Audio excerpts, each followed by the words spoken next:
ভাবতে পারো, একজন মানুষ নিজের সিনেমা বানাতে গিয়ে সব টাকা হারিয়ে ফেলল, এমনকি নিজের স্ত্রীর গয়নাও বিক্রি করতে হলো। কিন্তু সেই সিনেমাই একদিন জিতল বিশ্বজোড়া সম্মান। 1950-এর দশকে কলকাতার এক সাধারণ চাকরিজীবী সত্যজিৎ রায়। দিনে অফিস আর রাতে একটা স্বপ্ন, সিনেমা বানানোর স্বপ্ন। তিনি ঠিক করলেন বিভূতিভূষণ বন্দ্যোপাধ্যায়ের উপন্যাস থেকে বানাবেন সিনেমা। ছবির নাম পথের পাঁচালী। একটা সাধারণ গ্রামের গল্প, না আছে কোনো বড় স্টার, না কোনো গ্ল্যামার, কিন্তু দু চোখে বিরাট বড় স্বপ্ন নিজেকে প্রতিষ্ঠা করার। প্রযোজকদের কাছে গেলেন সত্যজিৎ রায়। সবাই একটাই কথা বলল, এই সিনেমা নাকি চলবে না, না কোনো গান, না কোনো বড় স্টার। কেউ বিশ্বাসই করল না।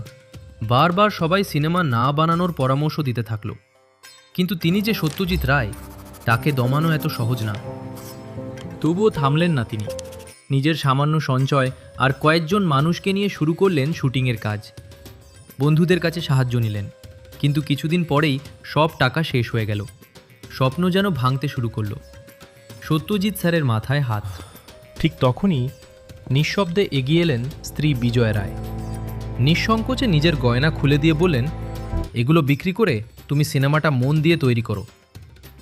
সত্যজিৎবাবু সব সংকোচে মানা করলেন আর বললেন তার স্ত্রীর গয়না নাকি তিনি বিক্রি করতে পারবেন না। স্ত্রী বিজয়া সত্যজিৎবাবুর কথা শুনলেন না।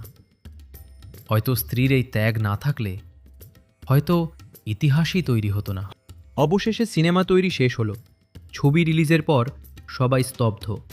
1950 সালের বাংলা সিনেমা দেখে সবাই অবাক। বিশ্বজুড়ে প্রশংসা সত্যজিৎ রায়কে নিয়ে।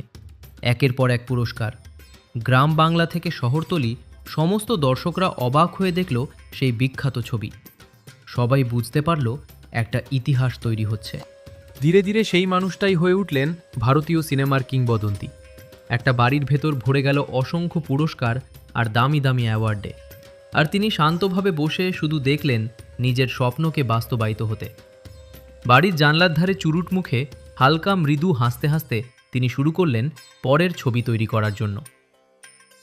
আজ তুমি যে স্বপ্নটা নিয়ে বসে আছো, চেষ্টা করলে হয়তো সেটাই একদিন ইতিহাস হয়ে যাবে।